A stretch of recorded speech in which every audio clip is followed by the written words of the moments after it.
¿Alguna vez ha notado cómo los cristianos tienen la tendencia de ir a los extremos cuando piensan en aplicar el Antiguo Testamento a la vida moderna? En un extremo, algunos piensan que necesitamos hacer precisamente lo que hizo el pueblo de Dios en la época del Antiguo Testamento. En el otro extremo, piensan que debemos simplemente olvidar lo que Dios mandó hacer a su pueblo en los días del Antiguo Testamento. Pero en realidad, la verdad se encuentra entre estos dos extremos. Cuando se trata de aplicar el Antiguo Testamento a nuestros días, necesitamos recordar dos cosas. Nunca deberíamos regresar al pasado, pero nunca deberíamos olvidar el pasado. Esta es la 8ª lección en nuestra serie Él nos dio las Escrituras, los fundamentos de la interpretación, y la hemos titulado Las épocas del Antiguo Testamento y la aplicación moderna. En esta lección, exploraremos las diferentes formas en que la fe del Antiguo Testamento se desarrolló a través de las grandes eras o épocas de la historia, y explicaremos cómo este desarrollo impactó nuestra propia aplicación de las Escrituras. En una lección anterior, vimos que las audiencias originales de las Escrituras difieren de las audiencias contemporáneas en por lo menos 3 formas. Las audiencias originales vivieron en diferentes épocas históricas de las que nosotros vivimos. Sus culturas eran diferentes a las nuestras, y eran diferentes tipos de personas. Aunque estas 3 diferencias se interconectan en innumerables maneras, enfocaremos nuestra atención en las épocas del Antiguo Testamento y en cómo éstas afectan la aplicación moderna. Exploraremos la asociación entre las épocas del Antiguo Testamento y la aplicación moderna de 2 maneras. Primero, observaremos la división de las épocas de la historia del Antiguo Testamento. Y segundo, consideraremos el desarrollo de las épocas que representan estas divisiones. Comencemos con la división de las épocas de la historia del Antiguo Testamento. El Antiguo Testamento reporta muchos cambios teológicos que tuvieron lugar a lo largo de la historia. Los cambios teológicos ocurrieron cada vez que Dios alteró sus expectativas con respecto a los conceptos, los comportamientos y las emociones de su pueblo. Y cuando los cambios eran lo suficientemente importantes, se convirtieron en la base para identificar la división de las épocas. Los cristianos han descrito estos cambios de muchas maneras, pero una ilustración muy útil y a la vez común compara la teología del Antiguo Testamento a un árbol en crecimiento. Un árbol saludable pasa por muchos cambios mientras crece de una pequeña semilla hasta su total maduración. Pero el crecimiento de los árboles en muchas partes del mundo está ligado a los ciclos anuales del clima. Los árboles tienen cambios pequeños en las temporadas frías y cambios más rápidos en temporadas calientes. El crecimiento del Antiguo Testamento también se dio por temporadas. Algunas veces cambió relativamente poco, pero en otras ocasiones cambió dramáticamente y alcanzó nuevas etapas de maduración. Estas etapas de madurez corresponden a las distintas divisiones de las épocas del Antiguo Testamento. Cada época es un periodo de tiempo caracterizado por una transición sustancial y larga en la teología del Antiguo Testamento. Discutiremos la división de las épocas del Antiguo Testamento en 3 pasos. Primero, conoceremos la variedad de maneras en las que los eruditos han dividido la historia registrada en la Biblia. Segundo, describiremos un esquema útil de las épocas que muchas tradiciones cristianas usan. Y tercero, señalaremos algunas implicaciones que este esquema tiene para la aplicación moderna de las Escrituras. Comencemos con la variedad de maneras en las que el Antiguo Testamento ha sido dividido.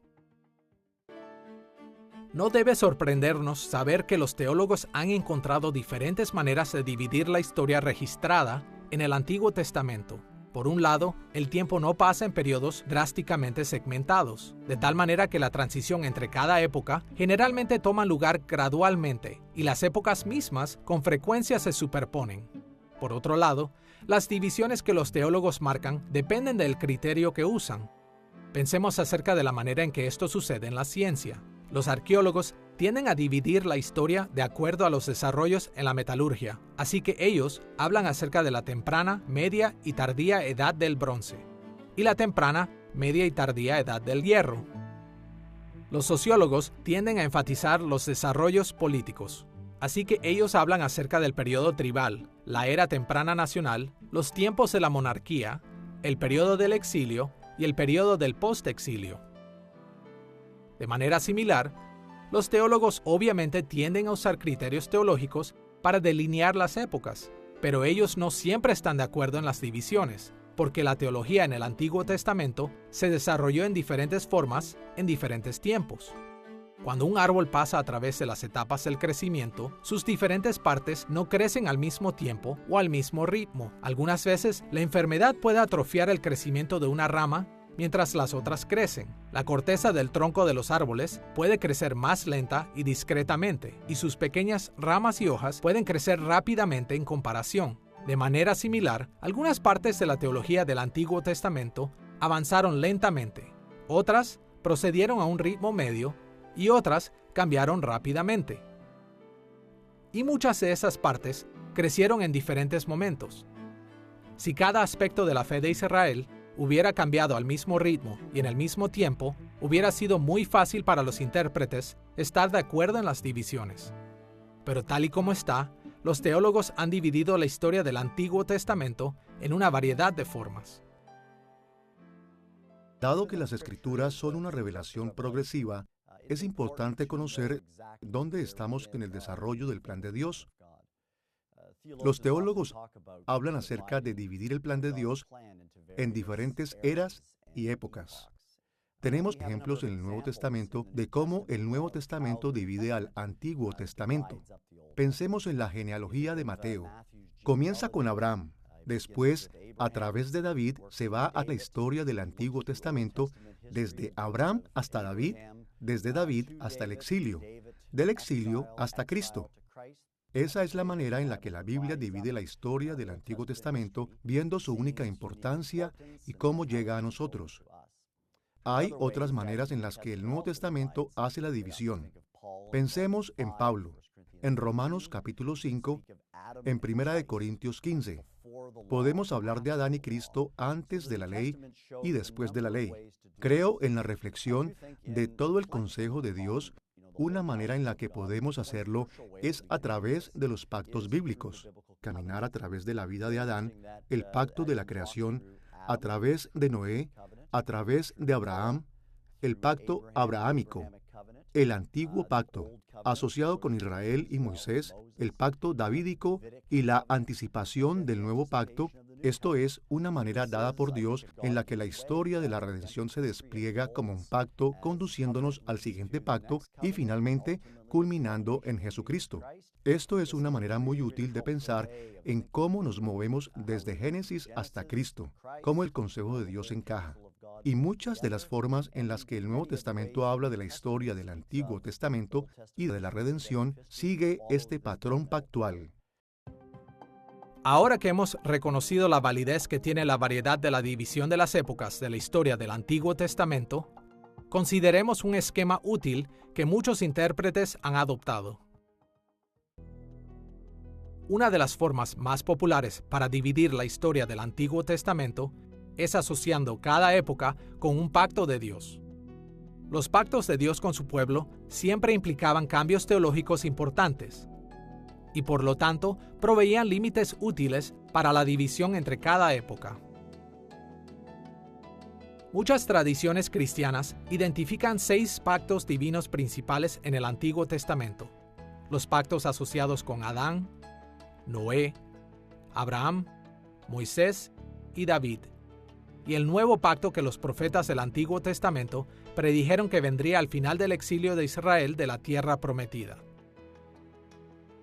Con respecto a Adán, hay que señalar que el registro de Génesis capítulos 1 al 3 no usan el término hebreo berit, el cual regularmente se traduce como pacto. Aún así, Génesis forzosamente implica que Dios hizo un pacto con Adán. Solo como un ejemplo, en Génesis capítulo 6, versículo 18, Dios dijo que Él establecería su pacto con Noé. El verbo hebreo traducido como establecer es kum, el cual era usado para describir la confirmación de algo que ya existía, en lugar de describir el comienzo de algo que es totalmente nuevo. Podemos estar seguros de que el libro de Génesis muestra la relación de Dios con Adán como un pacto. También es probable que en Oseas capítulo 6, versículo 7, el profeta se refirió a un pacto entre Dios y Adán, o a un pacto entre Dios y la raza humana entera, representada por Adán. El pacto de Dios con Noé aparece en Génesis capítulo 6, versículo 18, antes del diluvio, y en el capítulo 9, versículos del 9 al 17, después del diluvio. El pacto de Dios con Abraham es mencionado en Génesis capítulo 15, versículo 18, antes de que Abraham buscara un heredero a través de Agar, la sierva de su esposa, y también en el capítulo 17, versículo 2, después de que él ya hubiera buscado un heredero a través de Agar. El pacto de Dios con Israel, bajo Moisés, es registrado en Éxodo capítulos 19 al 24, al pie del monte Sinaí, y su cercano pacto asociado con el valiente levita Finés es mencionado en Números capítulo 25, versículos 12 y 13. El pacto de Dios con David es registrado en 2 de Samuel capítulo 7 y en el Salmo capítulo 89 y el Salmo 132. Finalmente encontramos la predicción de un nuevo pacto en Jeremías capítulo 31, versículo 31. Este mismo pacto es también llamado el pacto de paz, en Isaías capítulo 54, versículo 10, y Ezequiel capítulo 34, versículo 25, y pasajes como Lucas capítulo 22, versículo 20, y Hebreos capítulo 8, versículos 6 al 12, nos aseguran que este pacto ha llegado en Cristo. Estos pactos representan el tiempo en el que Dios se movió poderosamente en la historia, y estos pactos introdujeron un énfasis teológico de larga duración. La relación entre Dios y el pacto que hizo con Adán tuvo lugar en el contexto de la creación y en la reacción inicial de Dios a la caída en pecado de la humanidad. Esto enfatizó el fundamento del servicio de la humanidad hacia Dios y describió cómo el pecado ha complicado dicho servicio. También contenía la promesa de Dios de que la humanidad finalmente triunfaría en este servicio.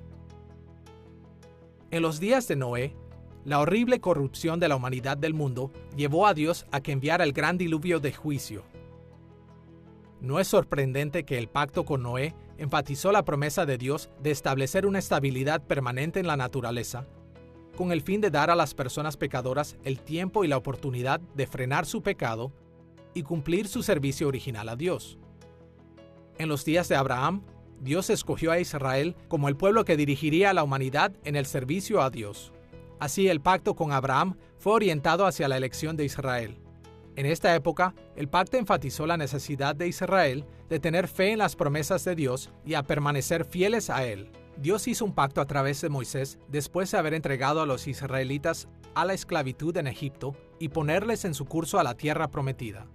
No es de sorprender que este pacto fue orientado hacia la ley nacional codificada de Moisés, que guió a los israelitas mientras avanzaban en su servicio a Dios. En los días de David, Dios levantó a David como rey sobre Israel. Su pacto con David estableció a la familia de David como la dinastía real permanente que guiaría la expansión imperial de Israel. Esta expansión fue un aspecto importante del servicio de Israel a Dios. Finalmente, los profetas del Antiguo Testamento predijeron que un nuevo pacto vendría al final del exilio de Israel, cuando Dios cumpliría toda la historia. El Mesías redimiría al pueblo de Dios y extendería el reino de Dios a través del mundo. Cada uno de los pactos de Dios establecieron diferentes maneras en las cuales Él se relacionó con los seres humanos, y cada uno proveyó a su pueblo fiel con nuevos principios para seguir en su servicio. Hasta ahora en nuestra discusión acerca de la división de las épocas, hemos visto la variedad de formas en que la historia bíblica ha sido dividida, y proporcionamos un útil esquema de las diferentes épocas. En este punto, estamos listos para ver algunas implicaciones que este esquema tiene para la aplicación moderna de las Escrituras. La división del Antiguo Testamento en épocas deja claro que Dios quería que su pueblo entendiera y aplicara los temas teológicos de diferentes formas y en diferentes tiempos, y que los creyentes del Antiguo Testamento supuestamente no deberían de servir a Dios como si hubieran vivido en periodos anteriores. De igual manera, los nuevos creyentes del Nuevo Testamento nunca deberían aplicar las Escrituras como si ellos vivieran en periodos anteriores. Imaginemos que nosotros somos israelitas viviendo un poco después de que Salomón construyera el templo en Jerusalén. Sabemos que estamos viviendo durante la época del pacto con David. Sabemos que en la anterior época mosaica, Israel sacrificaba en el tabernáculo de Moisés. También sabemos que en nuestra época, Dios ha mandado ofrecer sacrificios solo en el templo. En nuestro contexto histórico, el sacrificio en el tabernáculo de Moisés violaría la voluntad de Dios.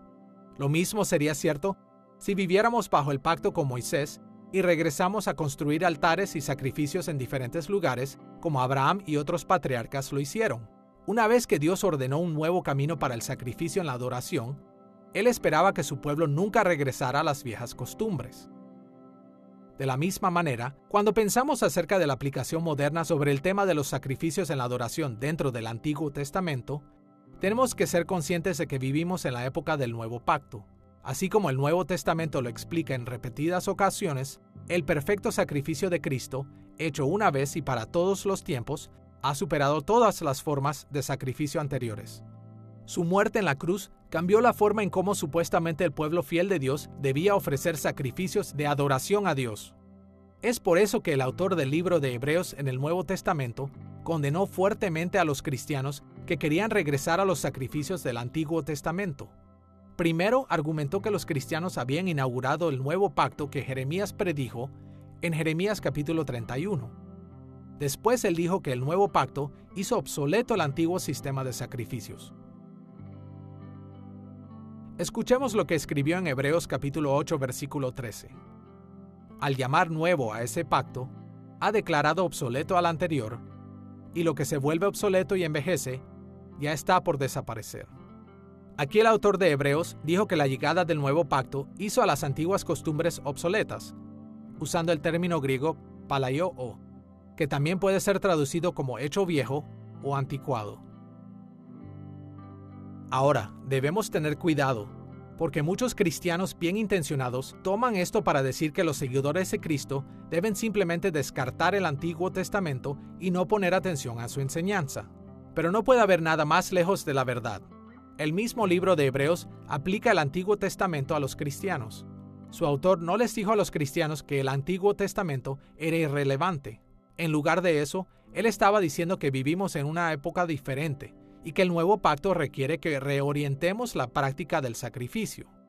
No ignoramos las viejas costumbres, pero nunca debemos tratar de servir a Dios como si viviéramos en los antiguos días.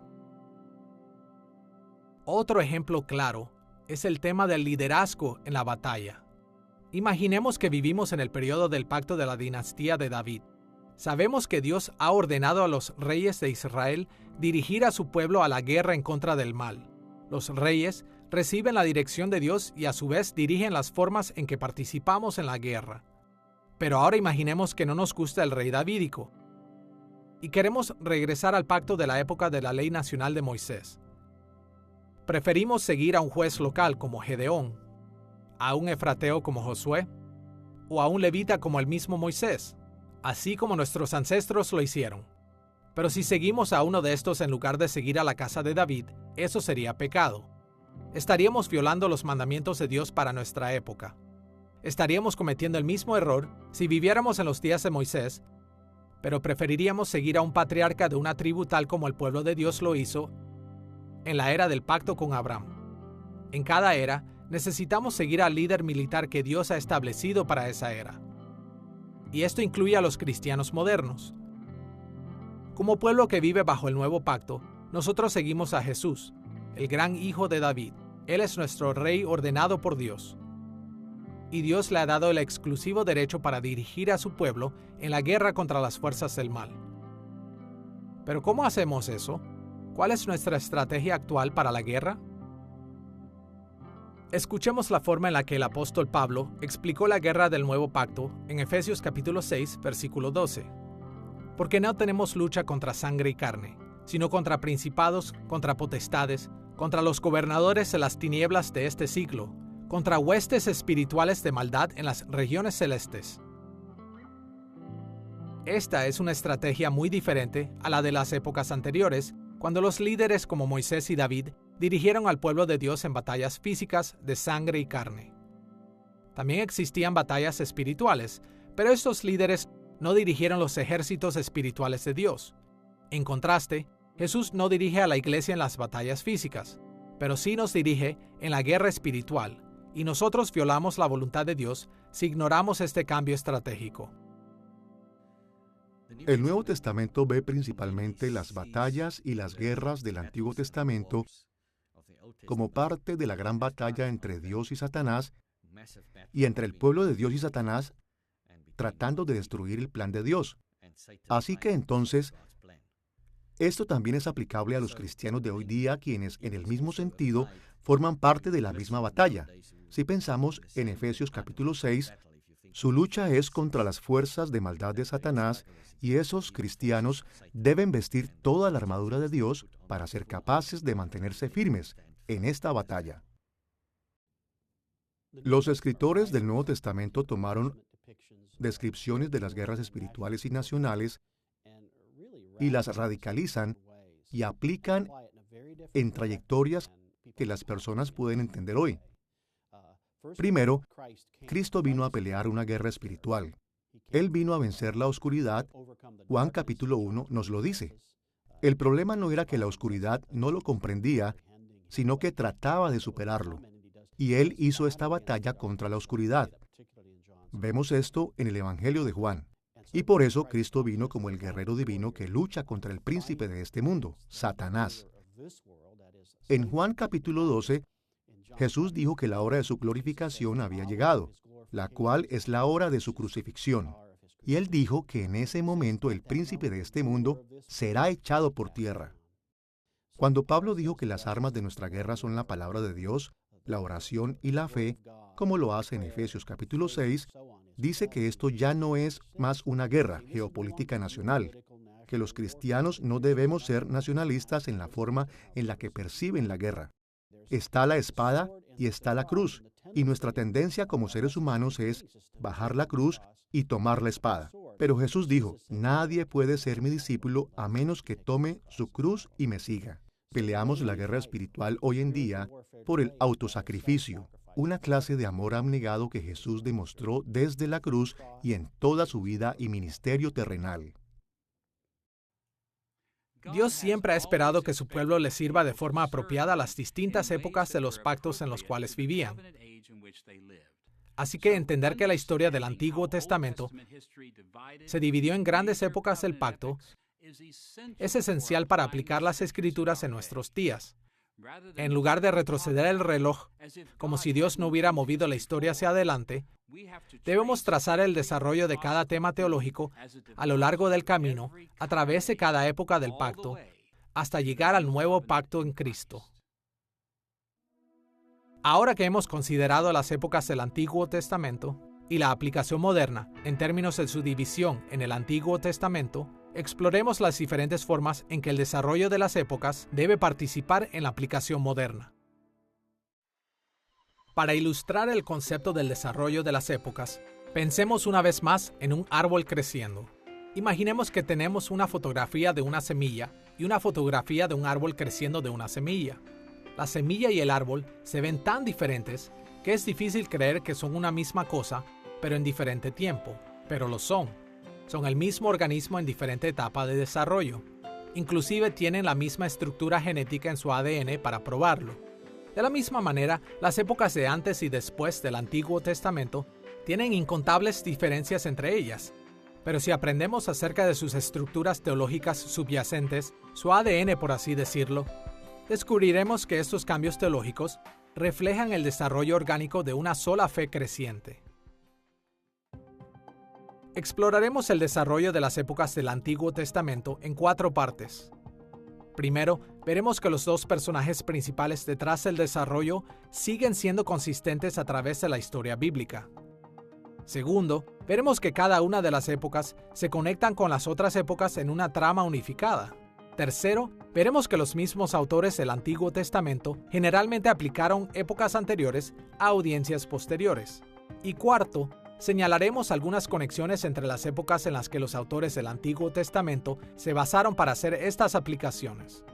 Comencemos con los personajes principales de la historia bíblica.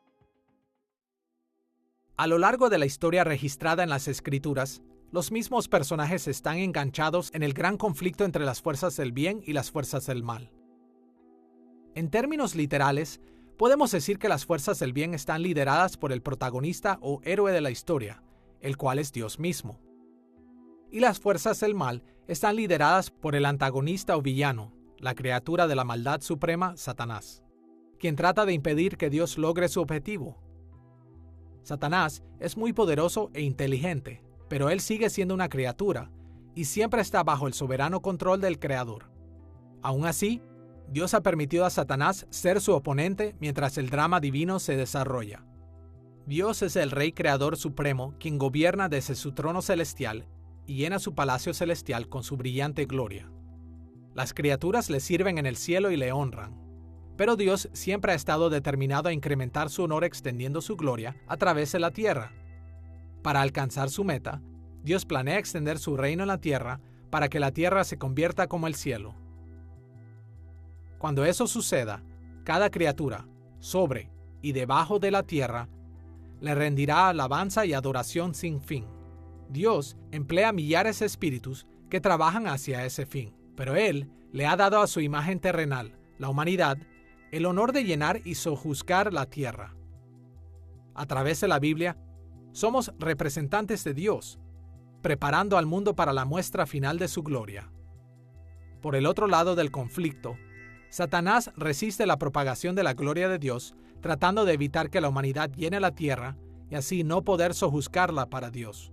Para contrarrestar la propagación del reino de Dios a través de la tierra, Satanás dirige a muchos espíritus y seres humanos en rebelión contra Dios y en conflicto con los servidores humanos y espirituales de Dios. Él gana aliados humanos para su causa a través de una gran variedad de medios, incluyendo mentiras, decepción, falsa religión y apela a los deseos pecaminosos de la humanidad caída.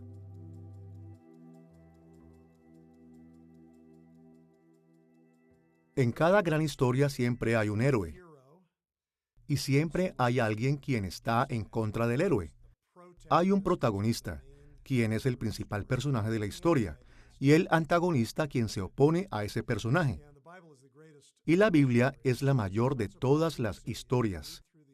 Así que no debe sorprendernos ver, mientras leemos el Antiguo Testamento, que hay una batalla conjunta entre Dios y su Mesías prometido contra el diablo, quien está tratando de hacer todo lo que pueda para evitar que el Mesías nunca llegue.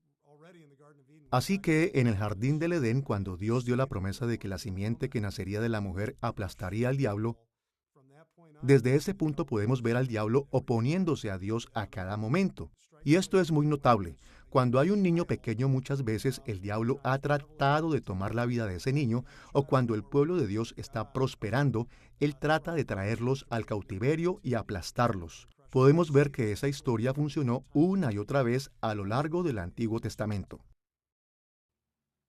En la trama de la historia del Antiguo Testamento, desde el principio, Dios es el protagonista y Satanás el antagonista. Vemos esto desde el principio en el jardín, ya que es Satanás quien vino a tentar a Adán y a Eva. Los tentó en contra de Dios. Y luego, por supuesto, después de la caída, tenemos la mención de esta lucha en curso que va a tomar lugar a través del resto del Antiguo Testamento. Y por supuesto, en el Nuevo Testamento, que es entre la simiente de la serpiente y la simiente de la mujer Eva. Y por supuesto, esto finalmente llega a su clímax, su cumplimiento en Cristo, lo cual avergüenza al diablo para derrotarlo de una vez por todas. Y creo entonces que vemos que eso se mantiene reproduciéndose a través del tiempo en el Antiguo Testamento como la simiente de la serpiente, la cual podemos generalizar como los enemigos de Dios. Continuamente se resiste a Dios, se resiste al pueblo de Dios, yendo a la guerra con ellos, oprimiéndolos, y eso sucede siempre. Y cuando, por decir, tenemos a Israel siendo oprimido en la batalla contra los filisteos, solo como un ejemplo, eso es más que solo Israel contra los filisteos. Yo creo que detrás de eso, debajo de eso, está en curso la guerra entre Dios y Satanás. Ahora, debemos admitir que los cristianos modernos generalmente restan importancia de esta batalla entre Dios y Satanás. Muchos de nosotros venimos a la Biblia con muy poco conocimiento de cómo el mundo empírico es influenciado por Dios y por los espíritus que le sirven, como también por Satanás y los espíritus que le sirven. Pero las audiencias originales de las Escrituras no tenían este problema. Ellos ya entendían las interconexiones dinámicas entre las realidades espirituales y empíricas. De hecho, esta creencia era tan común en el mundo antiguo que los autores de las Escrituras nunca sintieron la necesidad de proveer una completa descripción de esto. Así que, como personas modernas, si comenzamos a observar el drama de las Escrituras en términos de su conflicto espiritual, descubriremos lo que las audiencias originales de la Biblia ya conocían. Este conflicto subyace a todo lo que la Biblia dice. Con los personajes principales de las Escrituras en mente, dirijámonos a un segundo aspecto en el desarrollo de las épocas del Antiguo Testamento, la trama fundamental de la Biblia. A pesar de las innumerables diferencias entre las épocas de cada pacto, todas esas variaciones encajan en una narración unificada que abarca todo sobre el conflicto entre Dios y Satanás. Por razones de conveniencia, trataremos a las épocas del pacto de las Escrituras como los principales capítulos de la historia de la Biblia, en donde Dios está propagando su gloria con el fin de obtener alabanza sin fin. El drama se abre en el primer capítulo, la época de Adán. En el comienzo de este capítulo, Dios pone a los primeros seres humanos en el único lugar donde su gloria visible inicialmente apareció en la tierra, el jardín del Edén, el cual sirvió como su palacio sagrado. De acuerdo con su propósito para la creación, Dios comisionó a Adán y Eva a expandir las fronteras de su santo jardín, llenando y sojuzgando la tierra. La meta era convertir la tierra en un lugar apropiado para que Dios manifieste su visible y gloriosa presencia. Por supuesto, Satanás resistió este plan llevando a los primeros humanos a la rebelión contra Dios. Y en respuesta, Dios maldijo su creación e hizo difícil la tarea de la humanidad. También anunció que la humanidad se dividiría en bandos rivales desde ese punto en adelante. La simiente de la mujer consistiría en personas que sirven a los propósitos de Dios, y la simiente de la serpiente consistiría en personas que se unieron a la rebelión de Satanás. Al mismo tiempo, Dios prometió que la simiente de la mujer finalmente triunfaría sobre Satanás y su simiente. Las restantes épocas del pacto del Antiguo Testamento forman el cuerpo de la trama bíblica. En el segundo capítulo, en la época del pacto de Noé, Dios limpió la tierra de la horrible violencia que la humanidad había cometido mientras seguían a Satanás. Él también rescató a un remanente de la simiente de la mujer, Noé y su familia, y fundó un mundo estable en el que se les dijo a los seres humanos que se opusieran a la corrupción mientras llenaban y sojuzgaban la tierra. En el tercer capítulo, la época del pacto con Abraham, Dios escogió a la familia de Abraham como la porción de la simiente de la mujer que dirigiría a la humanidad en el conflicto con Satanás y sus seguidores. Dios prometió que multiplicaría la descendencia de Abraham y les daría la tierra de Canaán. Comenzando desde ese punto geográfico, ellos vencerían finalmente a todos los opositores de Dios y sus planes. Heredarían la tierra entera, extenderían las bendiciones de Dios para cada familia de la raza humana. En el cuarto capítulo, la era del pacto de Moisés, Dios le dio a Israel una gran victoria sobre los egipcios y sus dioses satánicos. También constituyó a Israel como una nación, gobernada por su ley, y les encargó despojar a los cananeos. Mientras los israelitas se trasladaban a Canaán, Dios le dio la victoria sobre los canaanitas y los espíritus satánicos a quien ellos servían. Estableció y prosperó a los israelitas en la tierra, y los llevó hacia su última meta de extender el reino de Dios a través de la tierra. En el quinto capítulo, el pacto con David, la familia de David fue ordenada para gobernar al pueblo de Dios y para dirigirlos en otros conflictos con las naciones que servían a Satanás.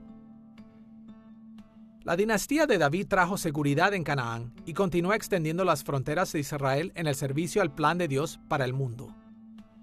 Tristemente, con el tiempo los reyes de Israel evidentemente se rebelaron contra Dios, al punto en que Dios destruyó su imperio y los envió al exilio. Durante el exilio, sufrieron bajo la tiranía de los imperios extranjeros y sus dioses. Finalmente, Dios ofreció terminar el exilio y regresar a un pequeño remanente a la tierra prometida, para que pudieran tratar de restaurar el reino de Dios en Canaán.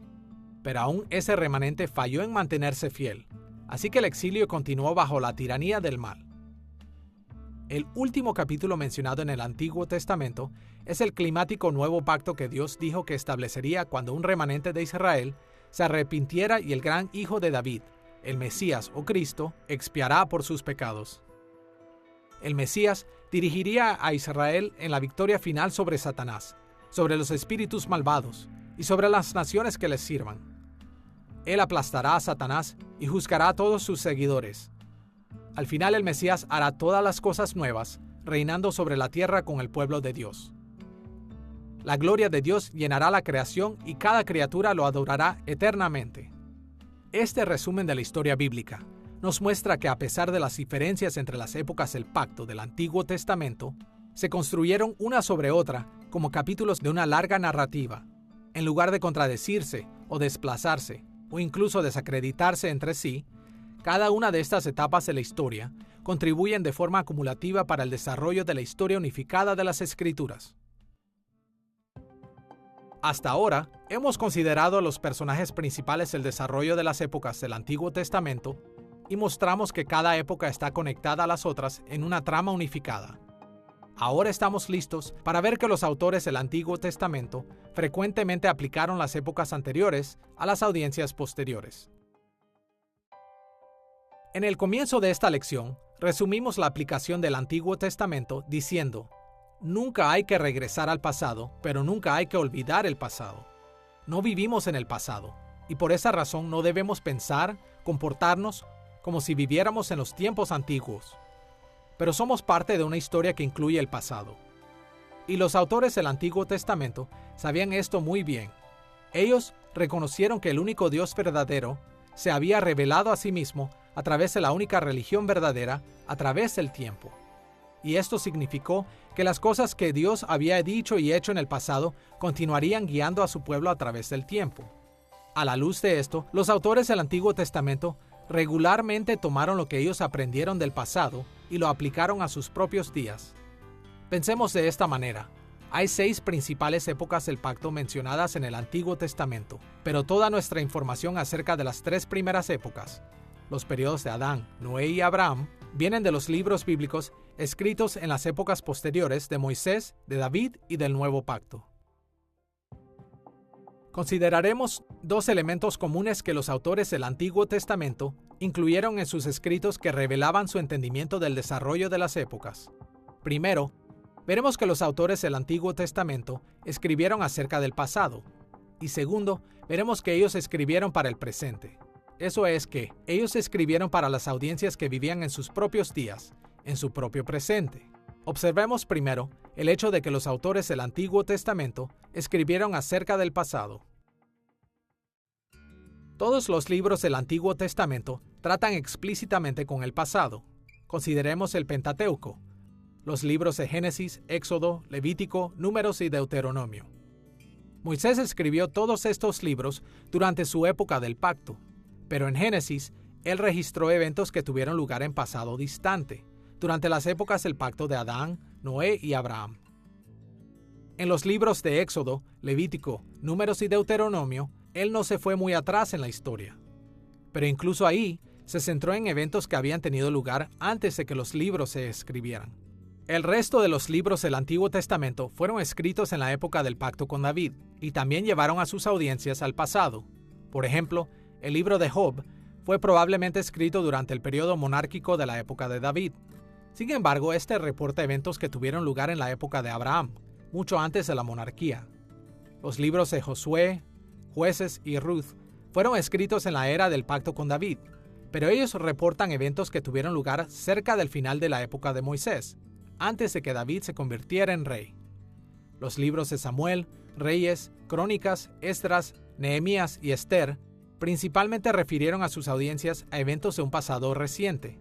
Esto también es cierto de todos los libros proféticos del Antiguo Testamento, de Isaías hasta Malaquías. Los profetas primero ministraron a través de discursos y acciones proféticas y solo después registraron sus ministerios para expandirse a sus audiencias contemporáneas. Así que sus libros fueron mayormente escritos registrando acciones proféticas y discursos que ya habían sido dados. De la misma manera, Proverbios, Cantares y Eclesiastés fueron también reflexiones teológicas de un pasado reciente. Ahora que hemos entendido que los autores del Antiguo Testamento escribieron acerca del pasado, vayamos al hecho de que ellos escribieron para el presente, en otras palabras, para sus propias audiencias contemporáneas. Cuando los escritores bíblicos comenzaron a escribir las Escrituras, escribieron para satisfacer las necesidades de los lectores. Y ellos no se sentaron y escribieron solo por el amor de escribir. En lugar de eso, escribieron para satisfacer las necesidades de las personas para el aprendizaje, la orientación y la estructura. Por esta razón, había un propósito detrás de cada libro. La inspiración no era una cuestión de solo sentarse y escribir. El problema era que había una necesidad. Levántate y escribe. Es por eso que cada escritor tomó en cuenta la necesidad de su pueblo para proveer la información de manera en que el pueblo pudiera entender. Los autores de las Escrituras pusieron mucha atención a las circunstancias de las audiencias para las que escribieron. No queremos decir que estaban diseñadas para las circunstancias originales y que no pueden significar nada para los lectores posteriores. Pablo dice en Romanos 15:4 que las cosas se escribieron para nuestro estímulo. Los escritores de las Escrituras pusieron cuidado especial a lo que estaba pasando en la vida de las personas para las que escribieron. Génesis está escrito para personas quienes acababan de dejar Egipto. Ellos acababan de hacer enojar al imperio más poderoso en la tierra. Se estaban preparando para ir a una tierra en donde tendrían que luchar. Necesitaban saber que no tenían nada que temer, por lo que el libro de Génesis inicia con esta imagen de Dios, quien hizo todo, quien está en control de todas las naciones, quien hizo promesas a los patriarcas y está manteniendo esas promesas. Israel no tenía por qué estar temeroso. Una vez que conocemos las circunstancias de la audiencia original, que realmente nos ayuda a ver no solo lo que las Escrituras dicen, sino por qué lo dicen. Nos preguntamos, ¿dónde enfrentamos circunstancias similares a las de Israel en el desierto después de que salieron de Egipto? Y vemos cómo Dios, al igual que un pastor, cuida y muestra compasión por nuestras necesidades. Los autores de las Escrituras entendieron que el pasado representaba las primeras etapas del desarrollo orgánico de la fe bíblica, pero fueron llamados a ministrar en primer lugar a las audiencias que vivieron en sus propios días. Así que escribieron acerca del pasado y construyeron puentes hacia la vida de su audiencia original. Destacaron personajes históricos, acciones, palabras, instituciones y cosas similares de manera que conectaron estos temas históricos a las vidas de sus audiencias. En su mayor parte, las audiencias originales de los libros del Antiguo Testamento estaban familiarizadas con las estructuras literarias que los autores bíblicos siguieron para construir estos puentes, de tal manera que los autores normalmente no se molestaron en explicar estas conexiones. En otras ocasiones, los autores proveyeron pequeñas pistas que señalaban las conexiones entre el pasado y el presente. Y aún en otros pasajes, los autores bíblicos ofrecieron explicaciones más directas para ayudar a sus audiencias a ver cómo el pasado se aplicaba a ellos. Así como los autores del Antiguo Testamento encontraron formas de conectar el pasado con sus propias audiencias presentes, los cristianos modernos necesitamos conectar esos escritos acerca del pasado a nosotros mismos. Las aplicaciones modernas tienen que ver con lo que pasa en nuestros días, pero siempre están basadas en formas del pasado. Como pueblo de Dios viviendo en el mundo moderno, nuestra fe está profundamente conectada con lo que Dios reveló hace mucho tiempo. Estamos dedicados a la aplicación moderna de los libros del Antiguo Testamento que tienen que ver con el pasado. E incluso, cuando estamos aplicando los libros del Nuevo Testamento, estamos mirando al pasado. Algunos libros como Apocalipsis se centran un poco en el futuro, pero aún Apocalipsis es un registro de las visiones que su autor Juan aplicó a su audiencia original en el pasado. De una manera u otra, cada libro de las Escrituras se concentra en lo que Dios hizo en el pasado. Así que, en orden de aplicar estos libros en el mundo moderno, tenemos que concentrarnos también en el pasado. Hasta este punto, En nuestra discusión del desarrollo de las épocas, hemos cubierto los principales personajes de las diferentes épocas del Antiguo Testamento en este desarrollo, la trama unificada de las Escrituras y el hecho de que los autores del Antiguo Testamento aplicaron épocas anteriores a sus audiencias contemporáneas. Ahora estamos listos para enfocarnos en los tipos de conexiones que los autores bíblicos elaboraron entre el pasado y el presente. Hablaremos de 3 tipos de conexiones que los autores del Antiguo Testamento elaboraron entre el pasado y el presente. Primero, proveyeron a sus audiencias con trasfondos históricos para las diferentes dimensiones de su fe. Segundo, presentaron modelos para que sus audiencias las imitaran o las rechazaran. Y tercero, proporcionaron anticipaciones de las experiencias de sus audiencias. Veamos primero cómo los autores bíblicos proveyeron a sus audiencias con trasfondos históricos. Los autores del Antiguo Testamento con mucha frecuencia mostraron la relevancia del pasado para explicar el trasfondo o el origen de las experiencias actuales de sus audiencias. Por ejemplo, después de que Moisés describió el matrimonio de Adán y Eva, él detuvo su narrativa para conectar este evento directamente con su audiencia. Escuchemos las palabras de Moisés en Génesis capítulo 2, versículo 24. Por tanto, dejará el hombre a su padre y a su madre, y se unirá a su mujer, y serán una sola carne. En este versículo, Moisés explicó cómo una característica del pacto en la época de Adán era relevante para la audiencia en la época de Moisés. Específicamente, el matrimonio de Adán y Eva estableció el estatuto perpetuo del matrimonio que se extendió hasta los días de Moisés. Una vez que vemos que Moisés usó este evento como trasfondo para su audiencia original, podemos conectar esto con nosotros mismos de la misma manera.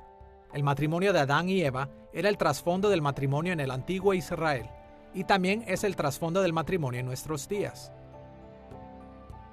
En otras ocasiones, los autores bíblicos usaron los trasfondos de maneras que revelaron la aprobación o desaprobación de Dios de figuras históricas. Por ejemplo, en el libro de Ruth no se encuentra ninguna falta en Ruth, Noemí o Boaz, y nos muestra que ellos tuvieron la aprobación total de Dios. Encontramos la razón de esto al final del libro. Escuchemos la genealogía que cierra el libro en Ruth, capítulo 4, versículos 21 y 22. Salmón engendró a Boaz, y Boaz engendró a Obed. Obed engendró a Isaí, e Isaí engendró a David. Esta genealogía muestra que Boaz es un ancestro directo del rey David. Este final conecta los eventos de la época de Moisés al tiempo de la audiencia original, que vivió en el tiempo del pacto con David.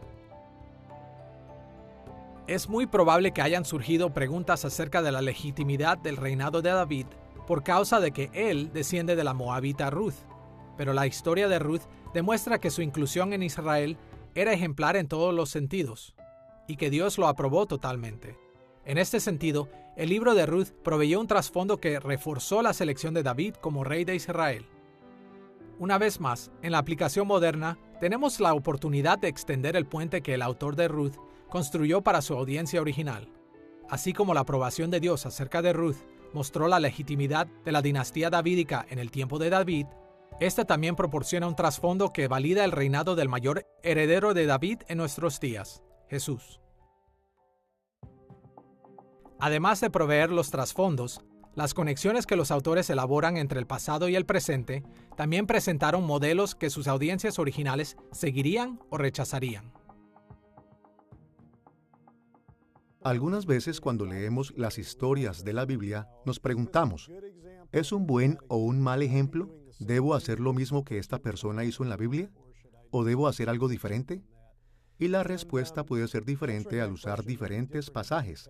Pero he aquí un principio muy importante que se aplica a muchas historias bíblicas, y es lo que yo llamo la regla de resultados. Y eso está mirando al final de la historia y observando lo que pasa con esa persona. ¿Reciben ellos las bendiciones de Dios o los juicios de Dios? Y eso es a menudo toda la idea de que necesitamos descubrir si alguien es un buen o mal ejemplo. Veamos 2 ejemplos de modelos en el libro de Josué, donde se registran eventos de la época de Moisés para una audiencia original que vivía en la época de David. El autor de Josué proveyó un modelo positivo en el desempeño de Israel en la batalla contra Jericó en Josué capítulos 2 al 6, y un modelo negativo en su desempeño en la batalla contra Ai en Josué capítulo 7. En el largo relato de la batalla de Jericó, no hay ningún indicio de que Josué, sus espías o el ejército de Israel hicieron algo en contra de la voluntad de Dios. Ellos mostraron su completa devoción a Dios sometiéndose a la circuncisión a algunas millas de distancia de Jericó en Gilgal, y siguieron a los levitas y a los sacerdotes mientras marchaban alrededor de la ciudad cantando, gritando y tocando trompetas, justo como Dios lo había mandado. Así, el autor de Josué concluyó la historia de Jericó con esas palabras positivas en Josué capítulo 6, versículo 27. Estaba pues Jehová con Josué, y su nombre se divulgó por toda la tierra. Pero escuchemos cómo el relato de la batalla de Ai comienza en Josué capítulo 7, versículo 1. Sin embargo, los israelitas desobedecieron al Señor conservando lo que Él había decidido que fuera destinado a la destrucción. Este modelo contrasta con el modelo positivo de Israel en la batalla de Jericó, con el modelo negativo de Israel en la batalla de Ai. Cuando Israel atacó primero la pequeña ciudad de Ai, el enorme ejército de Israel fue derrotado debido a que el israelita Acán había robado la propiedad de Jericó, rebelándose en contra del mandamiento de Dios de que todos los despojos de la guerra se dedicarían a él. Josué e Israel no vencieron a Ai en la batalla hasta que primero se enfrentaron con Dios, arrepintiéndose de su pecado y rindiéndose al severo juicio sobre Acán y su familia. El contraste entre las batallas de Jericó y Ai proveyó a los lectores de Josué tanto con un modelo positivo a seguir como con un modelo negativo a rechazar.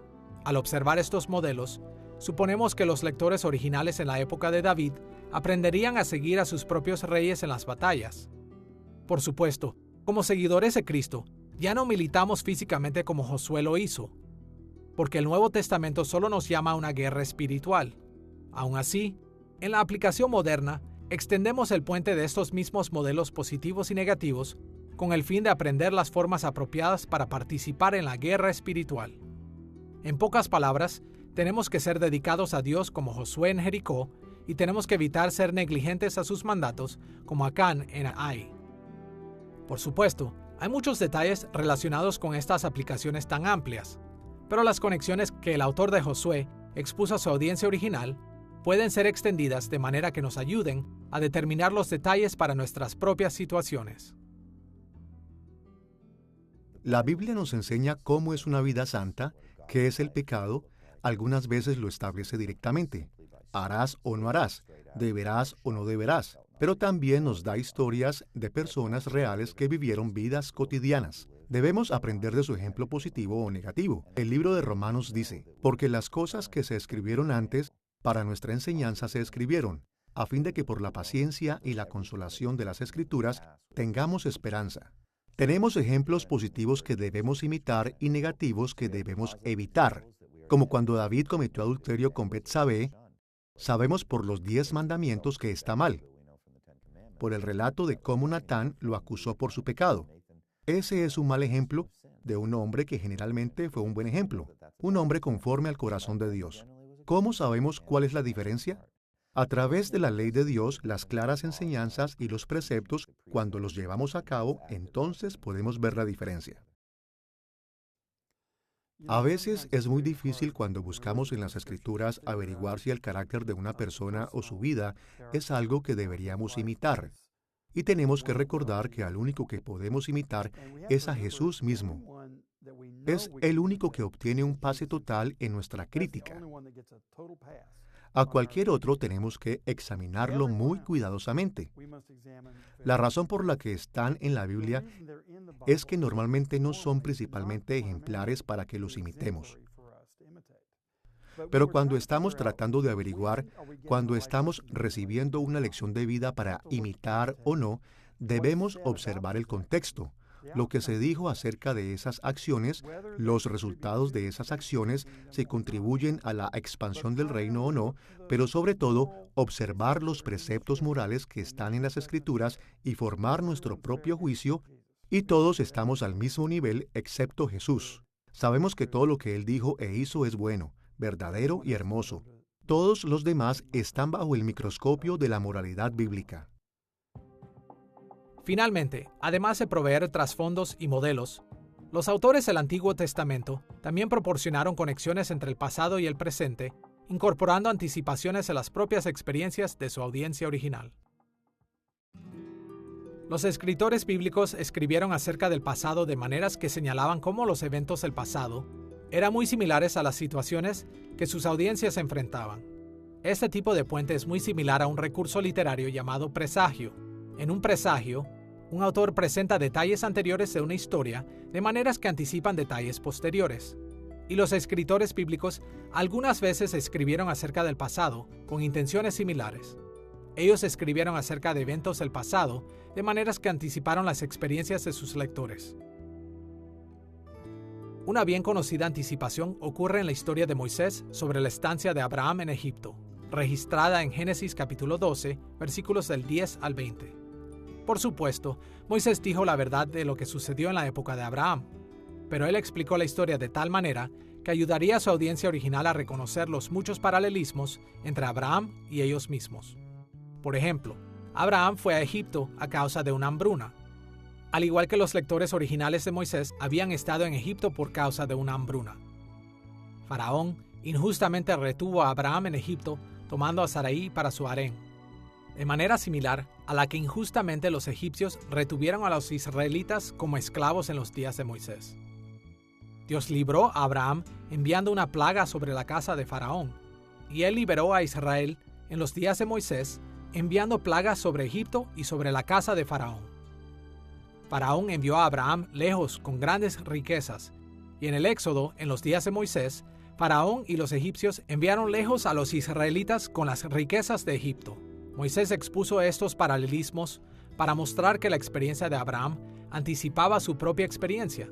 Moisés quería animar a sus lectores originales a alejarse de idealizar su tiempo en Egipto, a ver su liberación como un hecho poderoso de Dios a su favor. Una vez más, en las aplicaciones modernas, nuestra tarea es ver el puente que Moisés construyó desde la vida de Abraham hasta su audiencia original, y extender ese puente a nuestras vidas modernas. Por ejemplo, el Nuevo Testamento enseña que Cristo nos ha liberado de la tiranía del maligno, así como Dios anteriormente liberó a Abraham y después liberó a Israel. A través de similitudes como estas, la estancia de Abraham en Egipto también anticipa las formas modernas en las que los cristianos debemos entender nuestra fe y nuestro servicio a Dios. Siempre que aplicamos las Escrituras, necesitamos considerar el desarrollo de las épocas que tuvieron lugar entre los tiempos de la Biblia y nuestros tiempos, y las conexiones que los autores del Antiguo Testamento expusieron a través de los diferentes trasfondos, modelos y anticipaciones proveen patrones que nos ayudan a cerrar la brecha entre estas épocas históricas. En esta lección sobre las épocas del Antiguo Testamento y la aplicación moderna, observamos la división de las épocas de la historia del Antiguo Testamento en términos de su variedad, un trasfondo común de las épocas y las implicaciones de estas divisiones. Y consideramos el desarrollo de las épocas entre estas divisiones en términos de sus personajes consistentes, su trama unificada, el uso de épocas anteriores por los autores bíblicos y las conexiones entre las épocas que ayudan a nuestra aplicación. Como hemos visto, los pactos de Dios dividieron la historia bíblica en épocas principales que tienen diferentes orientaciones teológicas. Nunca debemos tratar de servir a Dios en nuestros días regresando a las formas del pasado. Pero nunca debemos olvidar lo que Dios reveló en el pasado. Cuando tenemos en cuenta las formas en las que los temas teológicos se desarrollaron orgánicamente de una era a la siguiente, encontramos que todo lo que Dios reveló en las eras anteriores del pacto tenían mucho que enseñarnos acerca de cómo servirle en nuestra era, incluso en la era del nuevo pacto en Cristo.